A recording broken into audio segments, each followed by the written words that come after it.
आज आलमी सतह पर खुदकुशी पे रोकथाम का दिन मनाया जा रहा है। ये दिन हर साल 10 सितंबर को मनाया जाता है। इस दिन को मनाने का मुद्दा व मकसद यही है कि ये जो पूरी दुनिया में हर साल 7 लाख से ज़ायद लोग खुदकुशी करके अपनी कीमती जानों को गंवा बैठते हैं, ज़ाया करते हैं, इस ताल्लुक़ से उनमें बेदारी फैलाई जाए और साथ ही साथ इस बढ़ती हुई शरह पे काबू पाया जाए। हर साल इस दिन का एक थीम होता है जिस पे पूरे साल काम किया जाता है और इस साल भी ये एक मखसूस थीम लेकर आया है, क्रिएटिंग होप थ्रू एक्शंस। यानी हमारे एक्शंस कुछ इस तरह से होने चाहिए कि हम एक दूसरे में उम्मीद की किरण को जगा सके, उम्मीद पैदा कर सके। एक रिपोर्ट के मुताबिक तकरीबन 100 अमवात में से एक मौत खुदकुशी की देन है, जिसकी वजह कहीं ना कहीं किसी भी तरह की जहनी परेशानी, जहनी बीमारी ही करार दी गई है। इसी कॉन्टेक्स्ट में अगर हम बिलखुसूस जम्मू कश्मीर के हवाले से बात करें तो NCRB यानी नेशनल क्राइम रिकॉर्ड्स ब्यूरो की तरफ से पेश की गई ये रिपोर्ट के मुताबिक तकरीबन 3 दहाइयों में यानी 1990 से लेकर 2019 तक तकरीबन 6000 लोगों ने खुदकुशी करके अपनी कीमती जानें गंवा दी। वही मेडिसिन सैंस फ्रंटियर्स यानी जिन्हें हम डॉक्टर बगैर सरहद के नाम से जानते हैं, उनकी एक रिपोर्ट के मुताबिक तकरीबन 45% कश्मीरी अवाम ऐसे हैं जो किसी न किसी वजह से किसी न किसी जहनी अमराज में मुब्तला है, यानी जहनी बीमारी से दो चार है। वही एक्टिव सुसाइडिलिटी की रेट 1.8% बताई गई, जो कि बढ़ भी सकती है। अब कुछ स्ट्रेसेस ऐसे होते हैं जिनको हम पॉजिटिव स्ट्रेसेस कहते हैं, क्योंकि हमेशा स्ट्रेस परेशानी में नहीं डालता है बल्कि हमारी सलाहियत को निखारता है। जैसे बच्चे के एग्ज़ाम्स आ गए, डेट शीट निकल गया, तो बच्चे को परेशानी जैसी हो जाती है, यार मुझे एग्ज़ाम की तैयारी करना है, वो अपना पूरा मन धन सब कुछ लगा के इस पढ़ाई में जुट जाता है ताकि वो परफॉर्म बेटर करे, उसके ग्रेड्स अच्छे आ जाएं, वो क्वालिफाई अच्छी तरह से एग्ज़ाम करे। वो भी खुश हो जाता है, घर वाले भी खुश, दोस्त भी खुश और रिश्तेदार भी खुश हो जाते हैं। लेकिन कभी कभार ये स्ट्रेस नेगेटिव स्ट्रेस की सूरत इख्तियार कर लेता है, जिसमें इस बच्चे को जो स्कूल जाता है या एग्ज़ाम गोइंग है, उसका ये स्ट्रेस इतना ज़्यादा हो जाता है कि उसकी असल की या उससे पहले वाली भी परफॉर्मेंस ख़राब हो जाती है और अच्छी तरह से वो एग्ज़ाम में अपीयर नहीं कर पाता है, ग्रेड्स अच्छी तरह से उतने एक्सपेक्टेड नहीं ला पाता है और ये अपनी जो रोज़मर्रा की ज़िंदगी इसकी होती है वो जैसे दरहम बरहम हो जाती है। या कोई मुलाजिम अपने दफ्तर में काम करता है, या कोई मज़दूर अपने काम पे जाता है, या कोई हमारी मस्तूरात जो घर पे होती हैं काम काज में लग जाती हैं, खाना बनाने में, बाकी जो डेली चोर्स होते हैं घर के उसमें लग जाती हैं, तो इनका जो मिजाज होता है, उनका मन हो जाता है, इतना मन उदास सा हो जाता है, जिससे इनकी डेली रूटीन लाइफ जो होती है वो बिल्कुल दरहम बरहम हो जाती है। तो अगर ऐसी चीज़ हो रही है और ऐसे अलामात है जैसे मन की उदासी होना, दिल की घबराहट होना, अजीब सा लगना, ऐसा लगना कि मेरा दिमाग शायद अभी वैसे काम नहीं कर रहा है जैसे पहले कर रहा था, जैसे मेरा कंसंट्रेशन था, अटेंशन था, जैसे मेरा खाना पीना था, जैसे मेरी नींद बड़ी कंफर्टेबल थी, अब वैसी नहीं आ रही है। जम्मू कश्मीर में 2017 में खुदकुशी से मरने वालों की तादाद 287 रही। वही ये शरह बढ़कर 2018 में 330 रही और यही शरह फिर हल्की सी घटकर 2019 में 284 रही। अब फिगर्स का क्या है, ये तो बढ़ते ही रहते हैं, घटते ही रहते हैं, लेकिन कुछ ऐसे भी रिपोर्ट्स होते हैं जो सामने ही नहीं आते, कुछ ऐसे केसेस होते हैं जो रिपोर्ट ही नहीं होते। 2020 की ओर रुख करें तो कई सारे ऐसे सुसाइडल केसेस जो रिपोर्ट किए गए अकेले SMHS हॉस्पिटल में पूरे साल तकरीबन 500 केसेस यानी 500 सुसाइडल केसेस रिपोर्ट किए गए। आज के दिन में हम जो है आज world suicide day, prevention day मनाते हैं, लेकिन सवाल आखिर यही फिर से खड़ा होता है, सुसाइड रुकते क्यों नहीं है?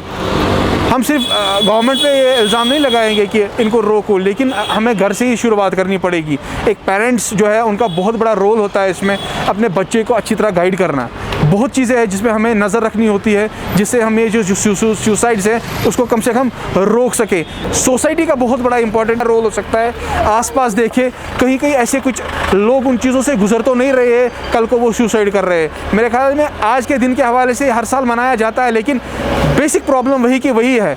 ये दिन मनाने से सुसाइड्स रुकते नहीं हैं। इससे यही अच्छा होगा कि प्रैक्टिकली देखें, आसपास खुद देखें, सोसाइटीज़ में देखें, कहीं कहीं ऐसे परेशानियों से कोई मुतासिर तो नहीं है जिसकी वजह से वो सुसाइड कर रहा है। कुछ लोगों के ऐसे ख्यालात आते हैं कि मैं इस दुनिया में क्यों हूँ, मैं ज़िंदा क्यों हूँ, मैं अपने आप का ख़ात्मा करना चाहता हूँ। तो ऐसे ख्यालात जब आते हैं इंसान को, तो ये ऐसे सिम्टम्स होते हैं जो स्ट्रेस की अलामत हो सकते हैं। वो मुख्तलिफ स्ट्रेस रिलेटेड जो इश्यूज़ होते हैं या डिसऑर्डर्स जिनको हम कहते हैं, उसमें डिप्रेशन, एंग्जाइटी डिसऑर्डर्स और अदर साइकेट्रिक डिसऑर्डर्स या नफ्सियाती तकलीफ आते हैं।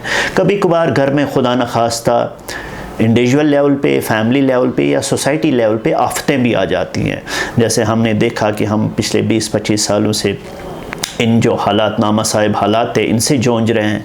पिछले 1-2 साल से हमने देखा हम कोविड से जूझ रहे हैं। इससे पहले 2014 में सैलाब से हमने फ़ाइट बैक किया। उससे पहले हमने जो ज़लज़ले आए उनसे फ़ाइट बैक किया। लेकिन हमने ठान ली कि हम इस स्ट्रेस को फ़ाइट बैक करेंगे। कभी कभार कुछ लोग इसमें टूट जाते हैं और इन नफ्सियाती अलामात के शिकार हो जाते हैं, नफ्सियाती तकालीफ के शिकार हो जाते हैं। अब इस स्ट्रेस से दूर रहने के लिए कुछ ऐसे इक़दामात, ऐसी चीज़ें करनी बहुत ज़रूरी हैं जो हमको, हमारी फैमिली को, हमारी सोसाइटी को स्ट्रेस फ्री रखे।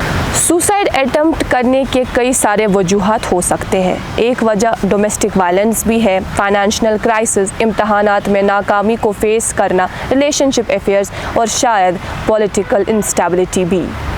इस तरह के वजूहात काफ़ी है एक इंसान को जहनी मरीज़ बनाने के लिए, और एक इंसान दो ही रास्ते फिर इख्तियार करता है, या तो ड्रग्स की तरफ चला जाता है या सुसाइड अटेम्प्ट कर लेता है। गैर सरकारी तंजीमों का, सरकारी इदारों का इस ताल्लुक़ से अपना रोल तो बनता है कि इस इशू को वो किस तरह से एड्रेस कर लेते हैं, लेकिन बहसियत बाशऊर शहरी समाज पर भी, हम सब पर भी ये ज़िम्मेदारी आयद होती है कि हम इस मसले को किस तरह से अपनी लेवल पे देखते हैं। कोविड-19 से पैदा शुदा सूरत हाल से हम सब बाखबर है कि किस तरह से लोग काफ़ी अरसे तक घरों के अंदर महसूर थे, और फाइनेंशियल क्राइसिस के इस तरह के मसलो मसाइल काफ़ी सामने आए, जिसकी वजह से लोग काफ़ी ज़्यादा डिप्रेशन का शिकार हुए, एंजाइटी का शिकार हुए और इस तरह के जहनी अमराज में मुब्तला हुए। इस वारदात को अंजाम देने के लिए, यानी सुसाइड अटेम्प्ट करने के लिए, लोग अलग अलग हथकंडों का इस्तेमाल करते हैं। फिर चाहे कोई पेस्टिसाइड कंज्यूम कर लेता है, या पानी में जब कुछ न मिला तो पानी में छलांग मार लेते हैं। वो उन्हें शायद थोड़ा आसान लगता होगा, लेकिन ऐसा बिल्कुल भी नहीं है। इस ताल्लुक़ से आवाम का भी एक अपना सही मुतालबा है, जेन्युइन मुतालबा है। वो ये कि जो हमारे यहाँ की वाटर बॉडीज़ है या कहीं पर पुल बना हुआ है जहाँ लोग अक्सर जाते हैं और छलांग मारते हैं, पानी में ख़ुदकशी अटेम्प्ट करते हैं, तो ऐसे एरियाज़ पे फेंसिंग की जाए, सुसाइडल बैरियर्स को इंस्टॉल किया जाए, ताकि इस तरह के वारदात हमें आगे मज़ीद देखने को न मिले। लेकिन सवाल ये बनता है, जो कि ये मुतालबा अपनी जगह बिल्कुल सही है, लेकिन सुसाइडल बैरियर्स को इंस्टॉल करने से या इस तरह की फेंसिंग करने से सुसाइडल थॉट्स पर काबू पाया जा सकता है, वो देखना लाजमी होगा। तो मेरा एक अलग पर्सपेक्टिव है रिगार्डिंग दिस के हम जब भी कभी सुनते हैं कि कहीं भी सुसाइड हुआ, तो हम कहते हैं उसको, अरे उसको ये नहीं करना चाहिए था, उसको वो नहीं करना चाहिए था, ज़िंदगी बहुत बड़ी है।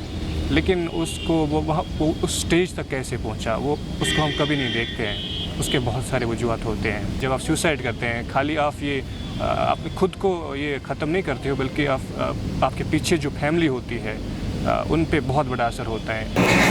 Connect your friends, family and loved ones. अपने हमसायों के साथ आप अपना रिश्ता बनाए रखें, क्योंकि कभी भी परेशानी होती है, यही लोग होते हैं जो आपके सामने आएंगे, आपकी मदद के लिए आएंगे। सो उनसे कनेक्टेड रहें कि अल्लाह ताला ने हमें ज़िंदगी दे दी है, एक खूबसूरत ज़िंदगी से संवारा है, ये उसी की देन है उसी को हक है ये देने का, उसी को हक है ये लेने का। ऐसा ना करें कि हम अपने आप का ख़ात्मा करें। अल्लाह ताला भी नाराज़, हमारी समाज में भी ऐसी चीज़ बढ़ जाती है, फिर ये एक वैसी चीज़ बन जाती है जिससे एक नेगेटिव इम्पैक्ट पड़ता है पूरी सोसाइटी पे। अपने लाइफ से प्यार कीजिए, क्योंकि अल्लाह ताला का दिया हुआ तोहफ़ा है। And let me tell you, death is not an answer to everything. जो अटेम्प्ट है ये पनिशेबल माना जाता है अंडर लॉ, और ताज़ीरात हिंद के तहत सेक्शन 309 के तहत ऐसे इंसान को, ऐसे शख्स को जो सुसाइड अटेम्प्ट कर तो लेता है लेकिन उस अटेम्प्ट में फ़ेल होता है। अब अगर सुसाइड अटेम्प्ट फ़ेल ना हुआ तब तो कोई केस नहीं बनता, लेकिन अगर सुसाइड अटेम्प्ट फ़ेल हुआ उसके बाद उन्हें बाज़ाबिता इस एक्ट के लिए पनिश किया जाता है, और पनिशमेंट के लिए उन्हें सिंपल इम्प्रिजनमेंट होती है जो कि बढ़कर 1 साल भी हो सकती है, या फ़ाइन हो सकता है, या दोनों, फ़ाइन भी और इम्प्रिजनमेंट भी। अब यहाँ पर अपनी जगह हम हर एक के जहन में ये सवाल ज़रूर होगा कि चूँकि एक सुसाइडल अटेम्प्ट जो भी इंसान करता है दैट मीन्स ये किसी डिप्रेशन, एंजाइटी, इस तरह के स्ट्रेस से गुज़र रहा होता है। वहाँ पनिशमेंट की ज़रूरत होगी या वहाँ काउंसलिंग की ज़रूरत होगी? ये सवाल हम आप ही पर छोड़ते हैं। हमें दें फ़िलहाल आज के लिए इजाज़त। कैमरा पर्सन हिलाल शाह के साथ मैं इकरा, खून कश्मीर लाइव के लिए।